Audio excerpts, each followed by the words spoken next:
Have you ever considered what truly makes an experience memorable?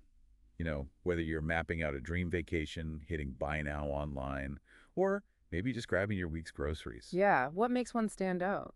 More often than not, it's that invisible magic behind the scenes, that feeling of being genuinely taken care of, the seamless interactions. That's service. Exactly. It's that subtle, often unnoticed quality that can elevate an ordinary transaction into something truly impactful. Really defines your perception of a brand. Welcome to the deep dive. Today we're taking a shortcut to becoming well-informed on a topic absolutely crucial to every business, designing and managing services. We're diving into the 16th global edition of Marketing Management by Kotler, Keller, and Chernev. Right, distilling the most important nuggets of knowledge for you. Our mission is really to explore how to effectively understand, deliver, and even innovate services. And we'll connect theory to practical applications, in today's digital and globalized world, highlighting key concepts, strategies. And using real-world examples to show how these ideas fit into the bigger picture of consumer behavior and business success. Let's do it. So let's unpack this. We often think of services as distinct from physical products, but what is a service fundamentally? Well, the sources define it as an act one entity performs for another. It's essentially intangible, and importantly, it doesn't result in ownership. Okay. And it can be standalone, like, say, babysitting, or it could be tied directly to a physical product. Exactly. And that distinction is becoming, well, increasingly vital. Manufacturers, distributors, retailers, they're all using value-added services or just excellent customer service as a primary way to differentiate. To stand out in crowded markets. Precisely. Mhm. Think about a car. It's not just the metal and glass. You've got the warranty, the service contracts, maybe roadside assistance, the quality of those supporting services. That can be the deciding factor for a lot of people. It's pervasive, isn't it? Services are truly everywhere. Government entities like courts, hospitals, nonprofits like museums.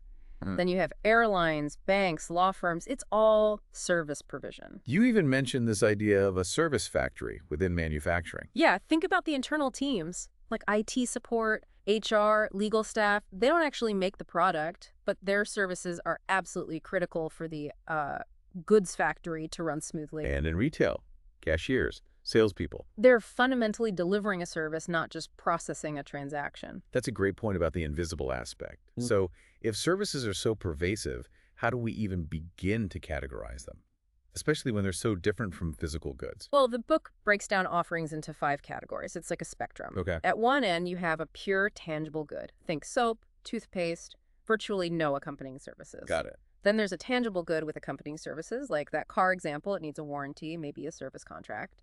Especially high-tech products. Moving towards the middle. We find the hybrid offering. This is where goods and services are roughly equal parts. A restaurant meal is the classic example here. Right. You're paying for the food, yes, but also the preparation, the ambiance, the whole dining experience. And Panera Bread illustrates this beautifully. They've managed to combine the speed and convenience you might associate with fast food, but with the quality and menu variety of a more traditional restaurant. They really target food people, focus on fresh ingredients. Exactly. And that unpretentious atmosphere, plus they've integrated digital stuff like loyalty programs really effectively, which ties straight into modern consumer behavior, digital trends. Okay, so after hybrid. Next is a major service with accompanying minor goods and services. Think air travel. The main thing is getting from A to B, but you get snacks, drinks, maybe some minor goods. And finally, A pure service. Yeah. Primarily intangible, like psychotherapy or babysitting. what strikes me across this whole spectrum is how much harder services are to evaluate beforehand. Absolutely. You can usually inspect a product, right? Touch it, see it. But with a service, much tougher. We talk about search benefits, things you can check before buying. Versus experience benefits. Right. Those only become clear after you've consumed it, like watching a movie or going on vacation. And then there are credence benefits. Credence. Yeah, things like medical advice or car repairs, stuff that's hard to evaluate even after you've received the service because you might lack the expertise. And all this difficulty, it increases the perceived purchase risk for consumers, doesn't it? Significantly. And this higher risk has some really important consequences for marketers. Like how people decide. Well, because of that intangibility, consumers tend to rely heavily on word of mouth.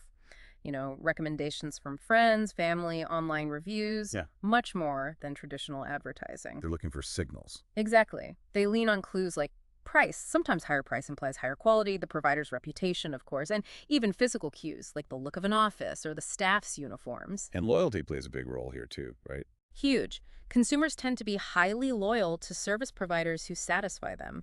But here's the interesting twist. Switching costs can be high. Meaning, Well, think about changing banks or even hairdressers. It takes effort, maybe some risk. This consumer inertia makes it tough to lure customers away from a competitor, even if they're only, let's say, moderately satisfied. with that loyalty though, it can be incredibly fragile if things go wrong. Oh, absolutely. The Carnival Cruise Pook Cruise incident? That's a stark example. The Carnival Triumph. That's the one. Engine fire, ship adrift, terrible conditions on board with waste spilling. Just awful. The CEO eventually offered refunds and credit, but the PR damage was immense. I remember the news coverage. It was relentless. And amplified massively by social media. Bookings apparently dropped by 20%. It just shows how quickly a service failure, especially a public one, can trash a reputation and highlight, this era of customer empowerment. Wow. Okay, that really brings home the risks, and it leads us nicely into the 4 key characteristics that make services so distinct, right? Intangibility, inseparability. Variability and perishability, yes. And these profoundly affect how you design marketing programs. Let's start with intangibility. You can't see it, taste it, feel it before you buy. Yeah. So how do you market something like that? What's the secret weapon? That's the core challenge. The marketer's task is essentially to manage the evidence, to tangibilize the intangible. Make it concrete somehow. Exactly. Think about banks. Why do they often have these impressive, solid-looking buildings or prestigious addresses? It's to convey stability, trust tangible cues for an intangible service. Or Apple's Genius Bar. Perfect example. Apple tangibilized customer support by creating a physical, approachable place. The geniuses, the setup, it gives form to something abstract, like tech help. It's all about creating those concrete clues. Okay, next characteristic. It is. Inseparability. Services are typically produced and consumed at the same time. You can't really store a haircut, can you? The barber produces it right there, and you consume it simultaneously. The provider is part of the service. And the client is often present too, making that interaction absolutely crucial. Right. This presents challenges, definitely, but also opportunities. Firms try strategies like working with larger groups, think group therapy instead of one-on-one. Or just having more providers available. Like H&R Block training its huge network of tax consultants. But a really critical strategy here, especially for managing capacity, is yield management. Adjusting prices based on demand. Precisely. It's about optimizing demand against the available fixed capacity using variable pricing. Like the Indianapolis Zoo example in the book, they brought in dynamic pricing after opening a new orangutan center. Yeah, adult passes range from, $8 to $30, all based on advanced sales and expected demand for a given day. And it worked. Apparently so. Yeah. It helped control crowds and grew their admission revenue by 12%. A great example of connecting theory right to the bottom line. Okay, so intangibility, inseparability. Next is variability. Yes. Service quality depends heavily on who provides it, when they provide it, where, and even to whom. It's an interactive experience. It means it can be inconsistent. Highly inconsistent, and that variability puts firms at risk. Think about hotel chains. Hilton, for instance, launched their H360 program. What was that about? It was designed to create uniformity in guest experiences across all their hotels globally, covering everything from the breakfast offering to Wi-Fi quality, trying to standardize the experience. So to fight that variability and boost quality control, what are the key steps companies should take? Well, first, they absolutely must invest in good hiring and training. Your frontline employees are everything in services. Competence, courtesy, reliability, all crucial. Makes sense. What else? Second, standardize the service performance process. This often involves creating a service blueprint. Like a flowchart. Kind of. It maps out the customer journey, all the touch points step by step. This helps identify potential pain points where things might go wrong. And third? Monitor customer satisfaction rigorously, use suggestion systems, surveys, maybe even comparison shopping. And leveraging customer databases for personalization is huge now, too. Got it. Okay, the last of the 4 characteristics. Yep. Perishability. Right. Services cannot be stored for later sale or use. An empty airline seat or hotel room tonight. that revenue is lost forever. Which is a big problem when demand fluctuates, like rush hour on public transport. Exactly. You need more equipment than if demand were steady all day, so firms use strategies to match demand and supply. Ow. On the demand side, differential pricing, think cheaper matinee movie tickets or cultivating non-peak demand, like McDonald's pushing breakfast. Reservation systems are key too. And on the supply side, Using part-time employees for peak times, developing peak time efficiency routines, increasing consumer participation like self-checkout or bagging your own groceries. Taco Bell seems laser-focused on this. The book mentions 70% of their revenue is drive-through. And they aim for a super fast 3 minutes, 30 seconds per order. That's efficiency driven by the perishable nature of the service opportunity. This obsession with speed and efficiency, it feels like it connects directly to how technology is changing everything. Absolutely. And that brings us perfectly to what the book calls the new service realities. Things are definitely shifting. How so? What are the big shifts? Well, first, the increasing role of technology. It's fundamentally changing how services are delivered. Online and mobile banking are maybe the most obvious examples, and COVID-19 just accelerated that massively. The challenge is finding that balance, right? Yeah, Tech can boost productivity, but it shouldn't reduce the perceived quality. exactly. Look at Amazon. They blend cutting-edge tech with really strong customer satisfaction. Another fascinating company here is Twilio. Twilio, what do they do? They're a cloud communications platform. Millions of developers use them to basically virtualize telecom infrastructure, improving human interaction for companies. Raiku. Big names, Airbnb, Uber. Twilio provides customizable platforms to automate and streamline communications across all sorts of touchpoints: texts, emails, calls, video, even chatbots. So they're behind the scenes making communication smoother. Pretty much. It's a powerful example of digital marketing and CRM in action. But of course, with all this tech and data, Among the concerns about security and privacy. always, that's a growing tension. Okay, what's another new reality? Customer empowerment. The digital age has totally changed the dynamic. Customers are more sophisticated, more informed, and often demand unbundled services, just paying for what they need. And social media gives them a massive megaphone. Doesn't it just? Good experiences get shared, sure, but bad ones. They travel much, much further and faster. Think Yelp, TripAdvisor. A damaging video can go viral in hours. So companies have to be listening. Constantly. Many now have 204/7 contact options, dedicated teams monitoring social media. Delta Airlines' Delta Assist team is a good example. They monitor Twitter and Facebook for real-time replies. It's all about preventing dissatisfaction now. Nurturing relationships, solving problems fast. Exactly. Which often leads to the next reality: customer co-production. Meaning customers are actually part of creating the service. Yes. They don't just use services, they actively participate in the delivery. And that affects the quality, not just for themselves, but sometimes for others too. Think about someone talking loudly on their phone in a quiet waiting room. Right. And this can put stress on employees too, I imagine. It can. And studies estimate, believe it or not, that maybe a third of all service problems are actually caused by customers themselves. Wow. So how do companies deal with that? Prevent those customer-caused failures? Several ways. Redesigning processes to be more intuitive, like Staples' easy button concept. Using the right tech. Comcast had software to identify network glitches potentially caused by customer equipment. What else? Creating high-performance customers, basically educating them on their role. USAA reminding military members deployed overseas to suspend their car insurance is a great example. Or encouraging customer citizenship like rules on a golf course. Makes sense. Okay. And the final new reality. This one's crucial. Satisfying employees as well as customers. The internal audience? Precisely. There's a very strong link. Positive employee attitudes directly boost customer loyalty. Happy employees often lead to happy customers. So you need employees who genuinely care about the customer experience. Yes, people who naturally pamper customers, can read their needs, build relationships, deliver high-quality solutions.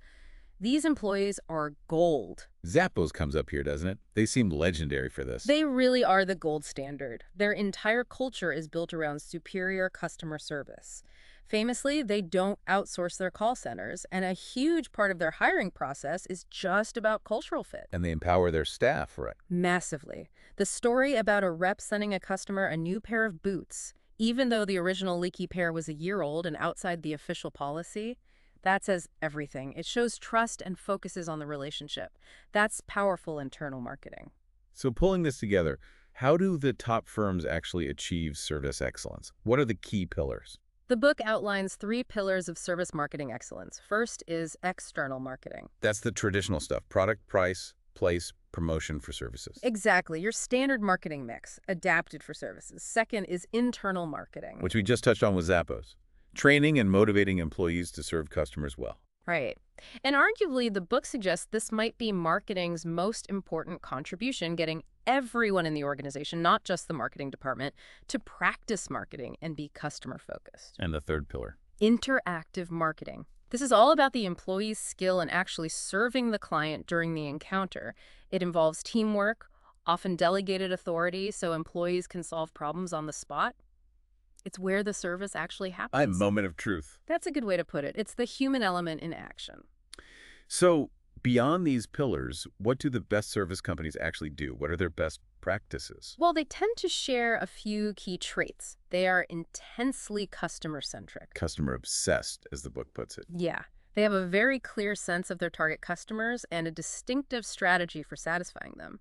The Four Seasons hotel chain, for instance, they have that intense for-interview hiring process, and they employ guest historians just to track guest preferences. It's about delivering solutions, not just ticking service boxes. Exactly. Proactively addressing needs. And Singapore Airlines, SIA, is just a masterclass in this. Consistently ranked as one of the best airlines. Right. They actively aim for a wow effect, constantly exceeding expectations. First with on-demand entertainment, the Book the Cook service. They even built a $1 million simulator just to understand how taste perception changes at altitude. That's commitment. And their training is legendary. 4 months for new recruits, huge investment in refresher training. Their whole resource allocation reflects this customer centricity, a true global success story. Okay, customer centricity. What's another key practice? A deep, deep commitment to service quality. Companies like Marriott, Disney, Ace Hardware, they live and breathe this stuff. Like Ray Kroc at McDonald's with his QSCV mantra. Quality, service, cleanliness, and value. Exactly. It's about setting incredibly high standards. Some companies even give employees paychecks labeled, brought to you by the customer. Setting high standards is one thing, but meeting them. That's the challenge. Citibank aiming to answer calls in 10 seconds is ambitious. But think about the implications of even, say, 98% accuracy. For FedEx, that could mean tens of thousands of lost packages a day. For pharmacies, hundreds of thousands of incorrect prescriptions. Wow, yeah. Perspective. So top firms constantly audit their performance. Comparison shopping, mystery shoppers, customer surveys, gathering that voice of the customer. The Butterball Talk line example is great here. Isn't it? Over 50 experts answering more than 100,000 turkey questions a year, mostly around Thanksgiving. They train people at Butterball University, and they've expanded everywhere: social media, chat, text, even Alexa.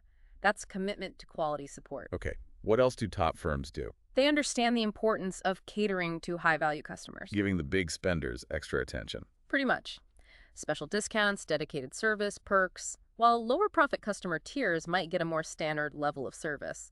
Zappos did this after the 2008 recession. How's They shifted free overnight shipping away from first-time buyers and focused it on their loyal repeat customers, investing more in that VIP service tier. Casinos are masters of this, aren't they? The whales. Oh yeah, high rollers can account for up to half their revenue sometimes. So casinos like Caesars or Bellagio pull out all the stops, luxury suites, private chefs, cars, even discounts on gambling losses. But there's a risk of going too far, right? The Tropicana story. Exactly. That's the cautionary tale. They offered a gambler named Don Johnson such generous terms, including a 20% discount on his losses, that he won nearly $6 million in one night. Wiped out their monthly revenue. Ouch. Shows you can give away too much edge trying to attract those big fish. Definitely a balancing act. And the final best practice. Excelling at managing customer complaints. This is so important. On average, something like 40% of customers who have a bad experience just leave. They stop doing business with you. But complaints can be useful. They're a gift, as the book says, if handled well. When companies make it easy to complain, listen, and empower employees to resolve issues right there on the spot, they actually tend to achieve higher revenues and profits. Loyalty can even increase after a well-handled problem. This ties into improving call centers, doesn't it? Absolutely. Sprint Nextel had that famous turnaround.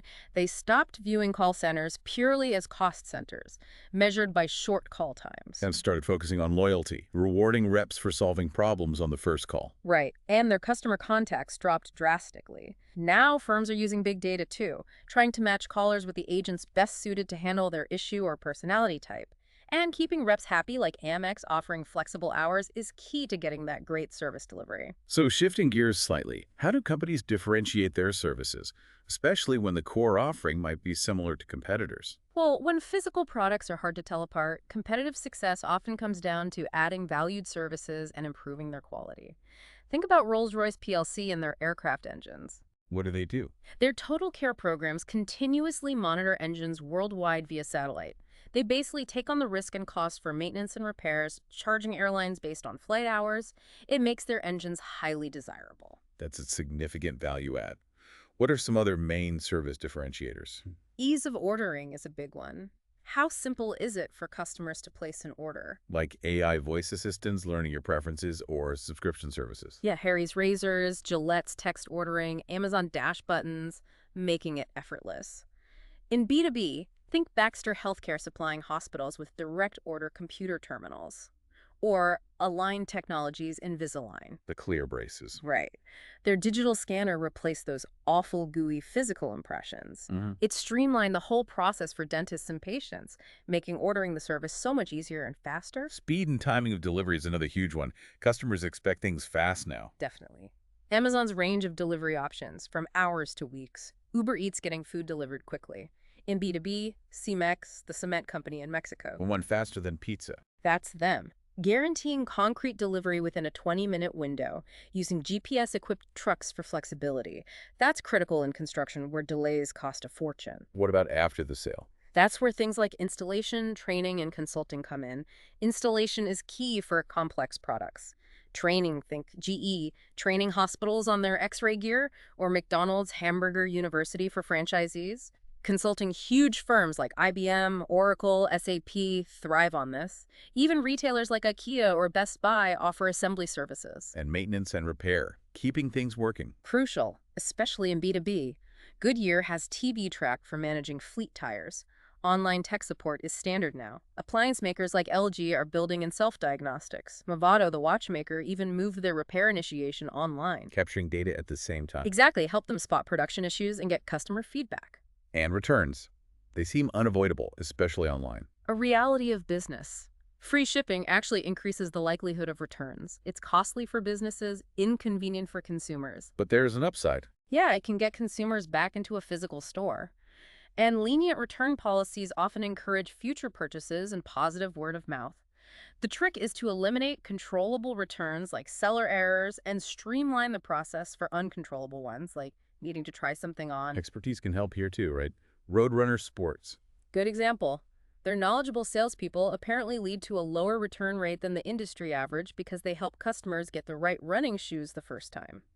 Expertise differentiates. Let's talk about innovation in services. It feels like new types of services are popping up all the time. Absolutely. Innovation is vital. New categories constantly emerge to satisfy unmet needs. Think of Dry Bar, no cuts, no color, just blowouts. They created a whole new niche. Or Reddit, care links for elder care. And innovation happens within existing categories too. Definitely. Online travel was disrupted by Expedia and Travelocity.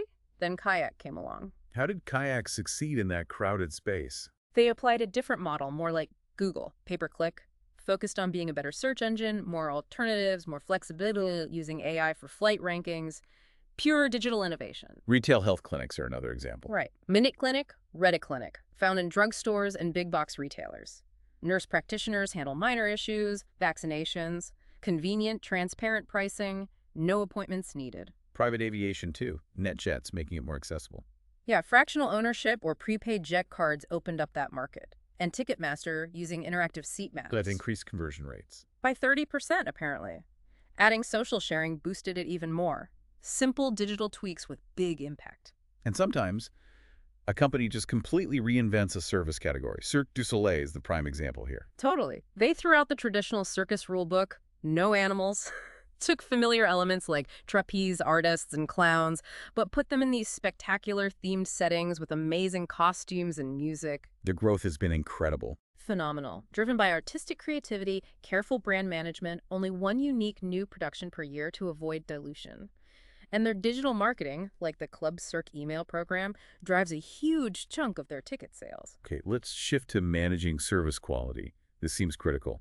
The service encounter, that interaction. Is where service quality is tested every single time. Flawless delivery is the goal. And a huge part of that is managing customer expectations. Because expectations come from everywhere. Past experiences, word of mouth, advertising. Right. And disappointment happens when the perceived service falls short of the expected service. The best companies don't just meet expectations, they aim to delight customers by exceeding them. American Express is highlighted here. Yeah, they focus on relationship building. They empower their customer care reps with tons of data and the authority to do whatever it takes, find a lost wallet overseas, help track down a missing child. Incredible stories. And there's a financial payoff. Definitely. Satisfied Amex card members spend more, are far more likely to stay loyal, which translates to big financial benefits for Amex. And it leads to high employee retention too, because people like working in that kind of service culture. This brings us to the service quality model and the 5 gaps. This seems like a really useful framework for diagnosing problems. It really is. Understanding these gaps helps pinpoint why service delivery might be failing.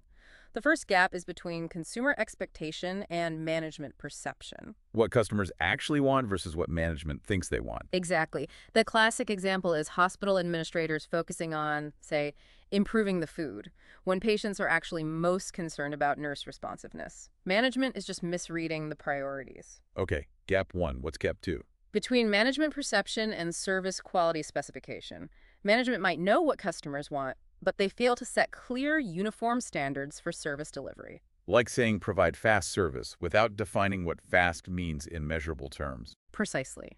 Leaving it vague means inconsistent delivery. Gap 3 is between service quality specifications and actual service delivery. So the standards exist, but employees aren't meeting them. Right. Maybe they're poorly trained, unwilling, or perhaps they face conflicting demands like being told to listen empathetically but also process customers quickly. Gap 4. Between service delivery and external communications. This is when the company's advertising or sales promises don't match the reality of the service. Like a hotel brochure showing a beautiful room, but the actual room is dated and worn. Exactly. It creates a disconnect and disappointment. And finally, gap 5 is between perceived service and expected service. This sounds like the customer's overall judgment. It is, but sometimes the customer might misperceive the service quality. Like if a doctor visits a patient frequently, the patient might interpret that as meaning something is seriously wrong, even if the doctor is just being diligent. Understanding those 5 gaps seems crucial for any service manager. Absolutely. And to deliver superior service consistently, researchers identified 5 key determinants of service quality. These are often called the Survey-Quioal dimensions. And they're ranked by importance. Yes. Number 1 is reliability, performing the promised service dependably and accurately, just doing what you said you'd do. Make sense? That's foundational. Then comes responsiveness, willingness to help customers and provide prompt service, being there when needed. Third is assurance, the knowledge and courtesy of employees, their ability to convey trust and confidence. So competence and trustworthiness. Right. Fourth is empathy, providing caring, individualized attention, making the customer feel understood and valued.